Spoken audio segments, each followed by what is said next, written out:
Wait, what years were you editor again? 97 and 99. Right here. Here's the story. You found it? The C10. Oh my God. Okay.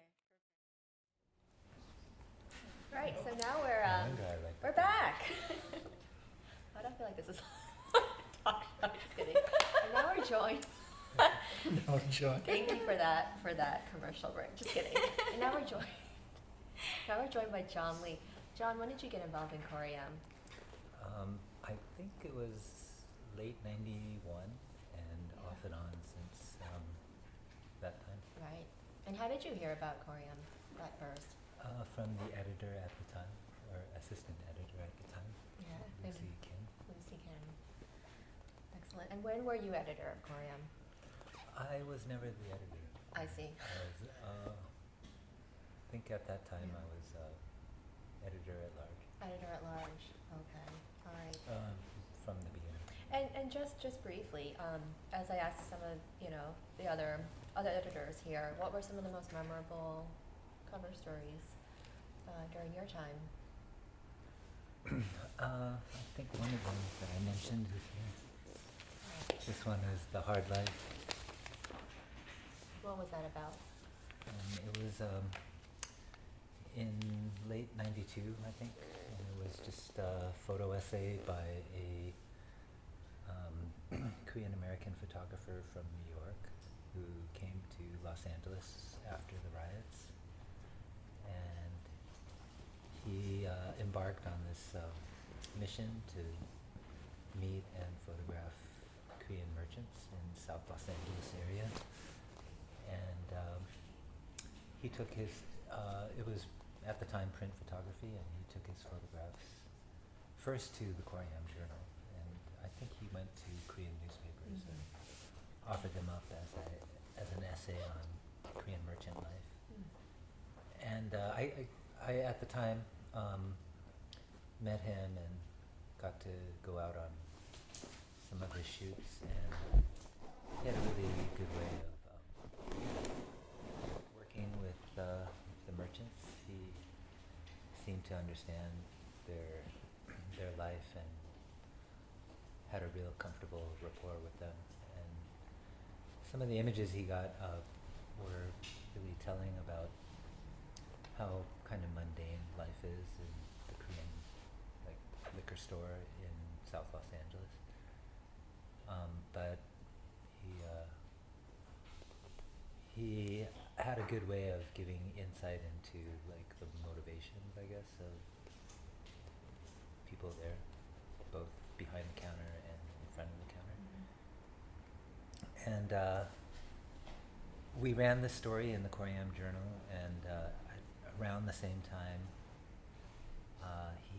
he had actually been pounding the pavement and introduced himself around, and he ended up I think eventually he ended up working for the New York Times, and before that we worked on a similar photo essay for the LA Times Sunday magazine, and he took photographs, and I did a write-up for that. That was probably in late '93.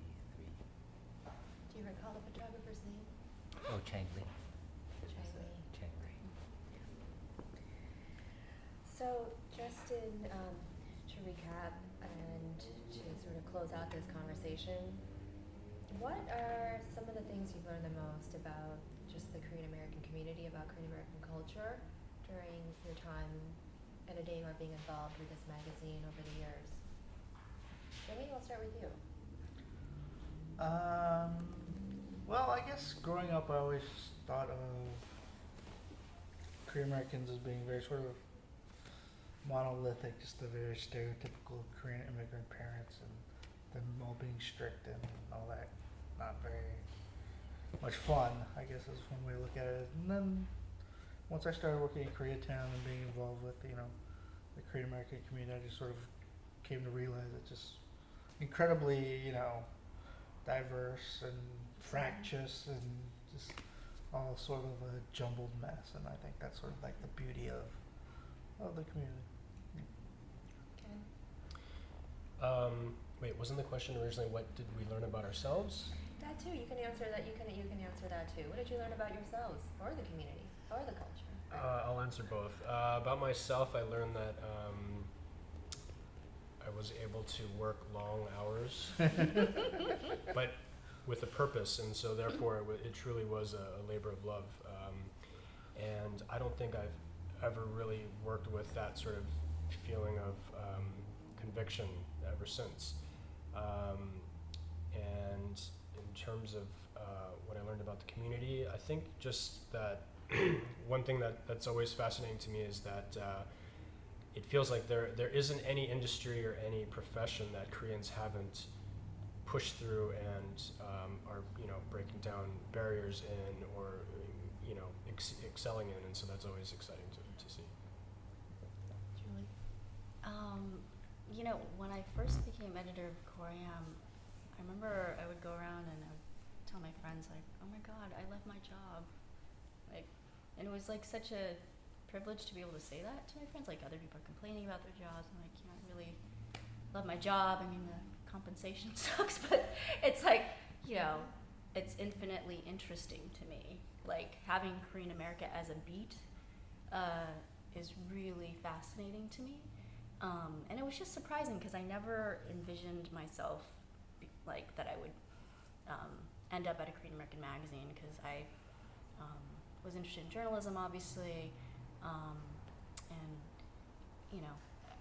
I obviously had an interest in a lot of different communities, but I think in college, when you're sort of coming of age and more embracing of your ethnic identity, I was more thinking about Pan-Asian American identity, and I never really was that interested, I think, in and took the opportunity to look into my Korean history and culture. And so that it's like, I feel like this has been my Korean American studies and my Korean studies, and it's really educated me a great deal. I have roots in North Korea, actually, and so learning more about North Korea has prompted me to actually talk to my mom, who's originally from the North, and ask her questions about her memories of growing up in the North. And so I think that I never really felt that strong connection to Korea, but I feel some connection. I can connect the dots better now.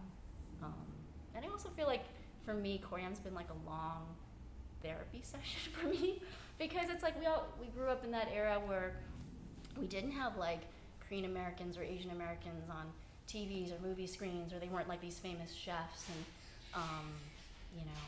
influential people in American society, and Korean culture was not, Korean popular culture was not embraced at all at the time. And I remember even like during the riots thinking like, people are gonna hate Koreans for as long as I could remember. Like, I never thought we could escape the stereotypes from the riots and incidents that preceded the riots involving Koreans. Like, I never thought that would ever really disappear. So that's why, like, everything that's happening now is like shocking to me. And it's like, but it's just, for me, it's made it like really fulfilling to be able to like sort of be a part of the community and then cover the community and then be able to document this kind of history that we're documenting.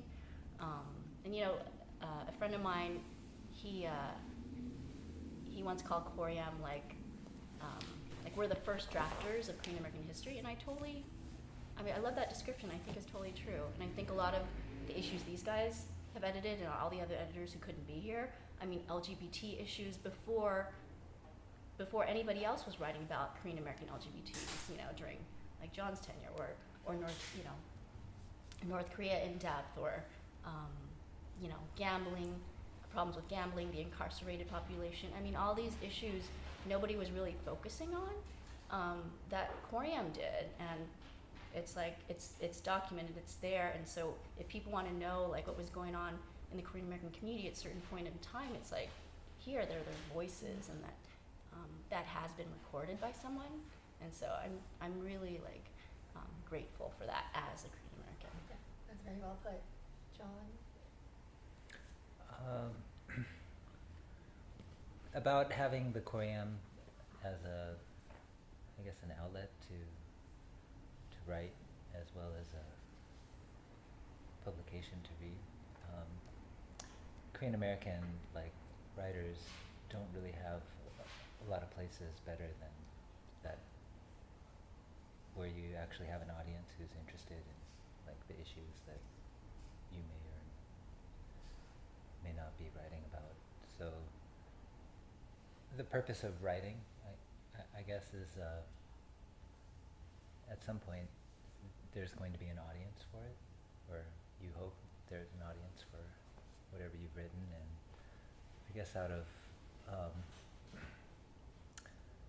of all the places, the KoreAm is still standing, and like it has a long-standing tradition of being a place where you can publish. And I guess in preparing for this, I was reading over some issues, and it wasn't a cover story, but there was an article that Charles Yoon did about Leonard Chang, and it was about kind of his writing career, Leonard's writing career, and how he's writing for television. And in that interview, he described his motivation as like connecting with people, and I think that's, as a writer, what we're all kind of looking for, is some kind of connection to these subjects that we write about. And for how difficult it's been over 25 years, the KoreAm has persisted till today. And I think it's because of that reason. There is something that you will write for the KoreAm that is really for that space, the KoreAm. And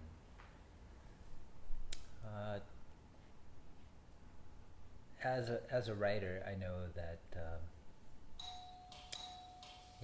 if not for the KoreAm, there might not be a place for some of these things that we think about and care about and would like to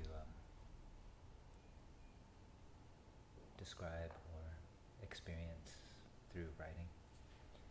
So I guess that's what I've gotten from the KoreAm, like a place for writing and also for reading.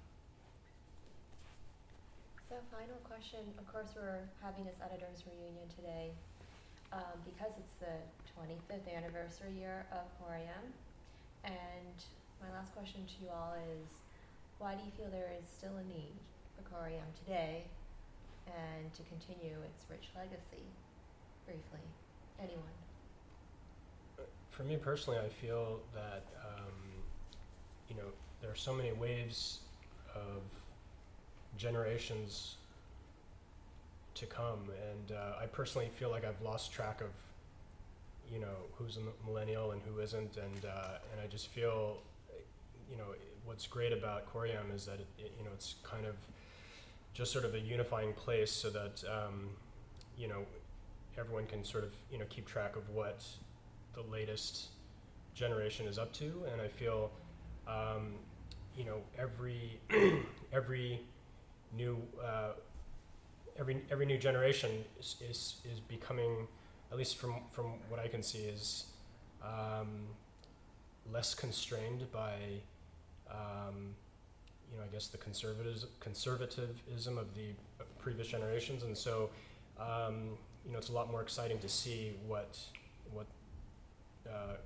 people are up to, and so that's what it means for me. For me, I grew up sort of hating my Korean side. I wanted to be American. I wanted to fit in with America, and then this sort of self-hatred thing. And so getting in touch with that sort of Korean, being that Korean American can be a place for a misfit like someone like myself, I think what KoreAm can kind of be sort of a shining light. I think it's like John said, it's a way of connecting, and I think Korean Americans, second generation, third generation, beyond. It's just KoreAm is like one more way for us to connect. You know, obviously we can read English language publications and websites and magazines and things like that. So we digest a whole lot of different media, but I think KoreAm is like one of those things that I would miss in my life if it weren't around anymore. Like I would personally miss it. And I think a lot of people feel that way. And you know, over the years, when people have told us and given us feedback about KoreAm, you know, a lot of people mention the connection. It's like they might be anywhere in the country or even in the world, but they can pick up an issue and then read a story and still feel connected to the Korean American community in some way. And maybe they're not like actively involved in the Korean American community, or they don't have a K-town nearby, but it's still their way of connecting. And I think that is an important role. I also think just in this day and age of where we're seeing, you know, fewer examples, I think, of print journalism too. There are obviously like this explosion of a lot of different websites and things like that and blogs, but I feel like, you know, alternative media is still needed, and I that's what I see KoreAm as an alternative media, and I think we always need more of that for like thoughtful writing, reflective writing, and just yeah, I mean, it's like John was saying, that's like that space for people also to write about different subjects, because I think like there's so many different people like who actually do come around and they just pitch you a story idea from out of the blue, all these new writers, and then they want a space to share that story, and so I think that's also an important role.